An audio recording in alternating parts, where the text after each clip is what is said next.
Hi everyone, this is my first YouTube video and I decided I'm going to be reading the book Diary of a Wimpy Kid, The Deep End by Jeff Kinney.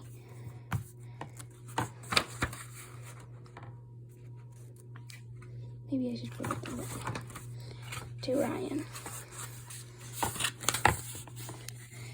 August, Thursday. I love my family and all, but I don't need to spend 24 hours a day with them, 7 days a week. And that's exactly the way it's been around here lately. It's not just me who's getting tired of this, either. We're all going a little nuts, and if things don't change soon, I think we're going to go off the deep end. Mom says we've been cooped up for too long, and we just need a vacation. But what we really need is a vacation from each other. That's not going to happen anytime soon, though, because we don't have any money. And the reason we don't is kind of a long story. We've been living in Grandma's basement for 2 months, and I don't know how much longer we can keep going like this. Mom says that one day we'll look back on this time and smile. But she's not the one who has to share a futon with Roderick every night. The crazy thing is, Grandma's got plenty of room in her house, so I don't understand why my whole family has to stay in her basement. When we first got here, I called dibs on the guest room, but Grandma said it has already been taken. I don't think Grandma's too thrilled we're living with her, because whenever her friends come over, she asks us to stay out of sight. And that's kind of inconvenient since there isn't a bathroom in the basement and her friends always stay forever. We can't use the kitchen when Grandma's got guests, which means we can't eat dinner until they're gone. But last night, I guess Roderick got sick of waiting, so he heated up some leftover pizza in Grandma's dryer. There's no TV in Grandma's basement, so the only thing we've got to entertain ourselves with is each other. And believe me, that's not enough. Mom says being bored is good because it makes you use your imagination. But whenever I try it, I always end up imagining the exact same thing.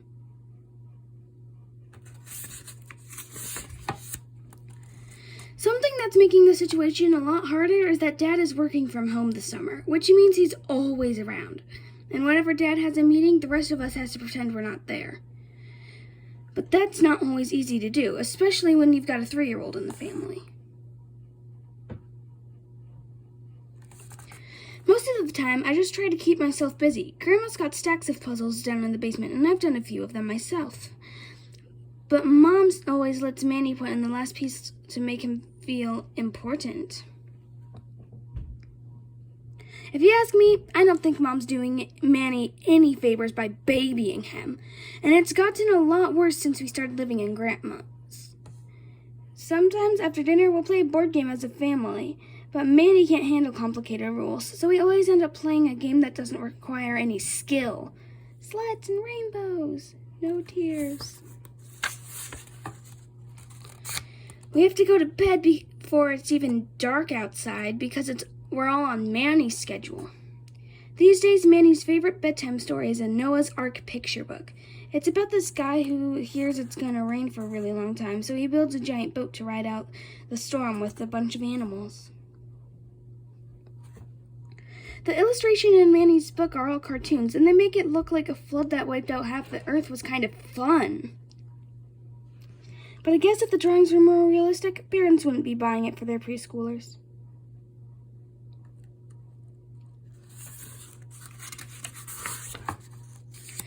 I've got some questions about the Noah's Ark story, though. For starters, I want to know why Noah let venomous creatures like snakes and scorpions on board. Because if it was me, I would have used the opportunity to leave a few of those guys behind.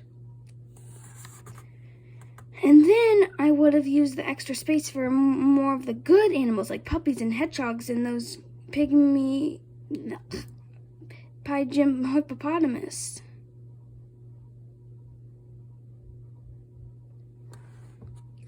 Luckily, Noah didn't have to make room on board for whales and fish because that would have taken up a ton of space, and they probably didn't even know the flood was happening to begin with.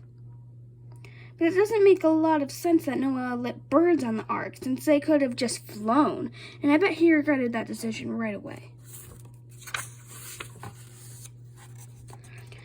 You only hear about the animals that survived the flood, but sometimes I wonder if there were some cool animals that didn't make it into the boat. The way the story goes, after it rained for 40 days and 40 nights, it took 150 days for the floodwater to go back down. That means Noah was stuck on the boat with a bunch of animals, plus his wife and 3 sons. And whenever I feel sorry for myself living in Grandma's basement with my family, I think about Noah, and it makes me feel a little better.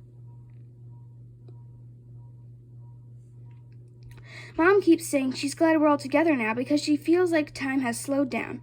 I've noticed that too, but for me, it isn't a good thing. Walrus. Something that's making this summer feel really long is that I can't go to my friend Rowley's house, and that's because he's off on some big European vacation with his family. When Rowley first told me about his family's plans, I tried to see if his parents might let me tag along. But I guess Mr. and Mrs. Jefferson weren't as sharp as I thought they were, because they never picked up on any of my hints.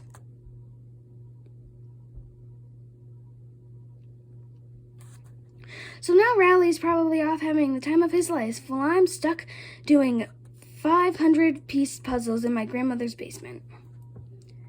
I think Mom feels bad we can't afford to do anything special this summer, so she's been trying to make up for it. She says we can go anywhere we want if we just use our imaginations. But to be honest, that's not really doing it for me anymore. I think Mom's really had enough too, because last night she called a family meeting after dinner to brainstorm ideas for vacations that we can afford. But the problem is everyone's got their own idea of a good time. Dad wants to drive down and visit a bunch of Civil War battlefields and take a part in a reenactment, but nobody else was crazy about putting on wool underwear in the middle of August. Manny wants to go to the animal safari, which we used to visit a lot when I was little. But the animals in that place always seem so sad, especially the donkey they painted to look like a zebra.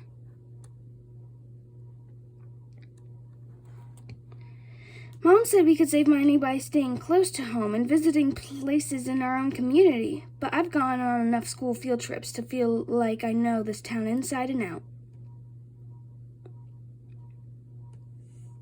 The only ones who could agree on what we should do were me and Roderick. We both voted to go to the Thrills and Spills amusement park, which would be cheap since Grandma got half-price coupons in the mail. Plus, they just opened a new roller coaster called Track Jumper that's supposed to be totally insane. Mom said the rides at Thrills and Spills are too scary for Manny, so she suggested we go to Storybook Village, which has rides for all ages. But me and Roderick have had enough of Little Miss Muffet's mild ride for one lifetime. Since my family couldn't settle on anything, I suggested we all go on our own vacations and do a slideshow of everyone's trips when we get back. Mom said the whole point of being on a family vacation is to do things together. She says that one day as kids are going to go our separate ways and time's running out to make happy memories as a family. But believe me, for this family to make happy memories together is gonna take a miracle. Okay, guys. See you later.